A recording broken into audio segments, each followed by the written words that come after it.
అందరికీ నమస్కారం అండి. ఈరోజు వీడియోలో మౌని అమావాస్య గురించిన పూర్తి వివరాలతో వీడియో చేశాను. సో, ప్రతి ఒక్కరు కూడా దీన్ని ఆచరించడానికి ప్రయత్నించండి.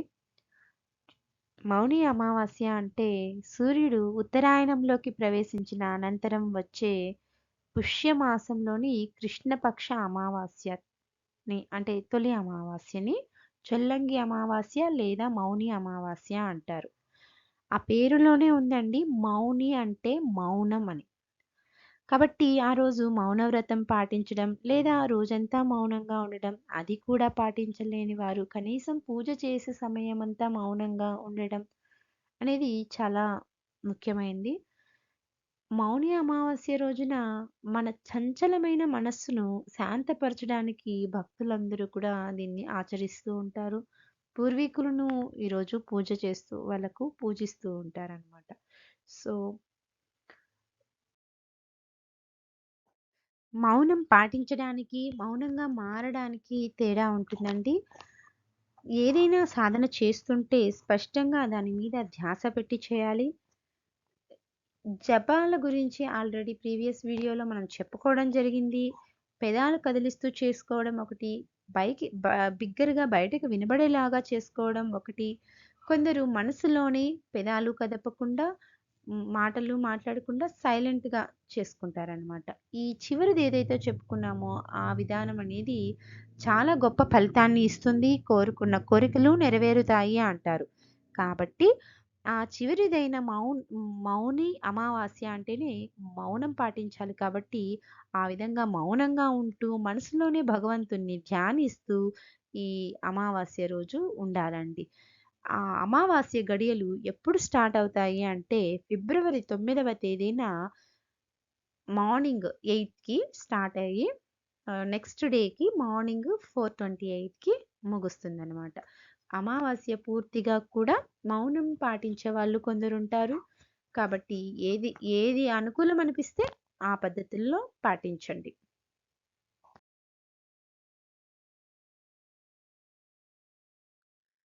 ఈ మౌని అమావాస్యను ఉత్తరప్రదేశ్‌లోని అంటే నార్త్ ఇండియన్స్ ఉత్తరప్రదేశ్‌లో, అలహాబాద్‌లో ఎక్కువగా ఈ సెలబ్రేషన్స్ చేసుకుంటారనమాట. ప్రయాగ్‌లో అంటే అలహాబాద్ దగ్గర ప్రయాగ్‌లో కుంభమేళా సమయాల్లో పవిత్ర నదుల్లో, గంగా నదిలో స్నానం చేయడానికి ఈ మౌని అమావాస్య అత్యంత ముఖ్యమైన రోజనమాట. కొన్ని పక్కల కుంభపర్వ, అమృత యోగ అనేదిగా ప్రసిద్ధి చెందింది. మన భారతదేశంలో ఆంధ్రప్రదేశ్‌లో అయితే గనక చొల్లంగి అమావాస్యగా జరుపుకుంటారనమాట. కొన్ని ప్లేసెస్‌లో అయితే దర్శ అమావాస్య అని కూడా అంటారంట. ఎగ్జాక్ట్‌లీ తెలీదు. మౌని అమావాస్య కాబట్టి జ్ఞానం, ఆనందం మరియు సంపద మరియు పితృదేవతల ఆశీస్సులు అన్నీ పొందే రోజనమాట. ఈ పండుగ ఈ దీన్ని ఆచరించడం వలన దీని ప్రాముఖ్యత ఏంటి అంటే గనక, ఈరోజు పూర్వీకులను ఆరాధించడానికి అంకితం చేయబడిన రోజు. అన్ని ఆచారాలను నిర్వహించడానికి పవిత్రమైన రోజు. పితృదోష పూజ చేయడం పుణ్యం కనుక, పితృదోష పూజలు, శాంతి పూజలు, జీవితంలో ప్రశాంతత పొందడానికి ఏమైనా యాగాలు, యజ్ఞాలు అలాంటివన్నీ ఆచరించడం అనేది జరుగుతుంది. అలాగే ఈ రోజున చాలా కొందరు ఉంటదండి నార్మల్‌గా అమావాస్యకు కొన్ని అమావాస్యలకు పిండ ప్రదానాలు చేయడం, పెట్టడం లాంటివి కూడా ఈ రోజున చేస్తూ ఉంటారు. మహాలయ పక్షాల్లో కొందరు చేస్తూ ఉంటారు. ఇలా నార్త్ సైడ్ వాళ్ళు మౌని అమావాస్య రోజు కూడా ఎక్కువగా చేస్తూ ఉంటారనమాట. అలాగే ఈ మౌని అమావాస్య పూజా ఆచారాలు ఏంటి అనేది చూద్దాము. ఆ రోజున ఉదయాన్నే నిద్ర లేచి గంగా నదిలో పవిత్ర స్నానం చేస్తారట. అందరూ గంగకెళ్ళి స్నానాలు చేయలేరు కాబట్టి, కనీసం ఆ గంగా జలాన్ని తెచ్చుకొని, ఆ రోజు వారు చేసే వాటర్‌లో ఆ గంగా జలాన్ని కొద్దిగా వేసుకొని, తప్పకుండా నిశ్చలమైన మనస్సుతో గంగా స్నానం చేస్తున్నంత విధంగా అనుకుంటూ స్నానం చేసుకోవాలి. తర్వాత సూర్య భగవానుడికి అర్ఘ్యం సమర్పించాలి. ఆ రోజున భక్తులు బ్రహ్మదేవుడిని పూజిస్తారట. మనము అర్ఘ్యం సమర్పించే టైంలో ఆదిత్య పారాయణంతో పాటుగా గాయత్రి మంత్రం అనేది పఠించుకోవాలనమాట. అలాగే పితృదోష పూజ చేయించుకోవాలి. బయటైనా వెళ్లి చేయించుకోవచ్చు. కనీసం పిండ ప్రదానమైనా చేయాలనమాట. అలాగే కొందరు అంటే చెప్పాం కదండీ ఆల్రెడీ మౌనం అనేది మౌని అమావాస్య అంటేనే మౌనం పాటించాలి అని. రోజంతా మాట్లాడకుండా ఉంటారు కొందరు. కొందరు పూర్తి అమావాస్య గడియలు మొత్తం మాట్లాడకుండా ఉంటారు. కొందరు స్వీయ ఏకత్వ స్థితి అంటే హ్మ్. వాళ్ళకు వాళ్ళుగా వాళ్ళు జస్ట్ ఆ పూజ చేసే అంత సమయం వరకు నిమ్మలమైన భక్తితో ఉండి శివుడిని గాని, విష్ణువుని గాని ఆరాధిస్తారు. ఒక వ్యక్తి రోజంతా మౌన వ్రతాన్ని ఆచరించలేకపోయారు అనేదానికంటే, అలా చేయలేకపోతున్నాము అని బాధపడేదానికంటే, కనీసం పూజ చేసే సమయంలో అన్నా ఉండాలి అని చెప్తున్నాననమాట.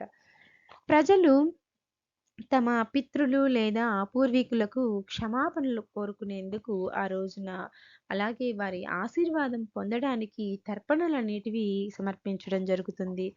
అలాగే కుక్కలు, కాకులకు, ఆవులకు, కుష్టి రోగులకి, చీమలకి ఇలా ఏ పశుపక్ష్యాదులకైనా కూడా గాని ఆహారం అనేది అందించాలట. ఆవు నెయ్యి ఉపయోగించి దేవుడి ముందు దీపం వెలిగించాలి. ఇంటి ముందు కూడా దీపం పెడితే మంచిదండి. అది ఇంటి ముందు పెట్టే దీపం అయితే గనక అంటే ఇంటి ముందు పెట్టాల్సిన దీపంలో ఈశాన్య మూలలో ఆవు నెయ్యితో దీపం వెలిగించాలి. అది కూడా లోపల వేసే దారం అనేది ఎర్ర ఒత్తి వేయాలన్నమాట. ఎర్ర ఒత్తి వేసి దీపం వెలిగించడం ఈ మౌని అమావాస్యలో ముఖ్యంగా చెప్పుకోదగ్గ విషయం. అలాగే కొందరైతే గనక ఆహ్, నేను విని తెలుసుకున్న దాని ప్రకారం కొద్దిగా కుంకుమ పువ్వు రెమ్మలుంటాయి కదండీ! అవి కూడా 1 ఆర్ 2 వేస్తారు. అలా వేసి దీపం పెట్టడం వలన జీవితంలో శాంతి కలిగి వారు పురోగతిని సాధిస్తారంట. అభివృద్ధి పొందుతారంట అన్ని విషయాల్లో కూడా. కాబట్టి అలా చేయడానికి ట్రై చేయండి. అలాగే ఆ రోజు పూర్వీకులకు ఇష్టమైన ఆహారం అనేది తయారు చేసి అది పిండంగా పెడతారు. ఒకవేళ కాకి ముట్టలేదు, ఇవి అలాగే ఉండిపోయాయి అనేదానికంటే కనీసం ఆవుకైనా పెట్టేయాలన్నమాట. అలా చేస్తారన్నమాట. నెక్స్ట్ పా అంటే పాపాలు ఏమైనా పాపం చేశామేమో, తెలిసి తెలియక తప్పొప్పులు ఏవైనా జరిగున్నాయేమో అలా అని అనుకునే వాళ్ళు పుట్ట దగ్గర కాస్త చక్కెర వేయడం వలన, చీమలు తినడం వలన ఆ దోషాలేమైనా ఉన్నా, పాపాలేమన్నా చేసి ఉన్నా తొలగిపోతాయట. కాబట్టి ఇవన్నీ పాటించి మౌని అమావాస్య రోజు ఆహ్, చేసిన పాప విముక్తి కోసం ప్రతిఫలం పాప పాపాల్ని పోగొట్టుకోవడానికి చేసేది అని అర్థమండి. అమావాస్య రోజు కాసేపు మౌనంగా ఉండి, ఆ భగవంతుని ధ్యానంలో ఉండి ఆహ్, దేవుణ్ణి మనస్ఫూర్తిగా పూజించుకొని, ఆ భగవంతుని కృపకు పాత్రలవుతారని ఆశిస్తున్నాను. అలాగే మీకు గనుక ఈ వీడియో నచ్చినట్లయితే లైక్ చేయండి. మరిన్ని వీడియోస్ కోసం మన ఛానల్‌ని సబ్స్క్రైబ్ చేసుకోండి. Thank you.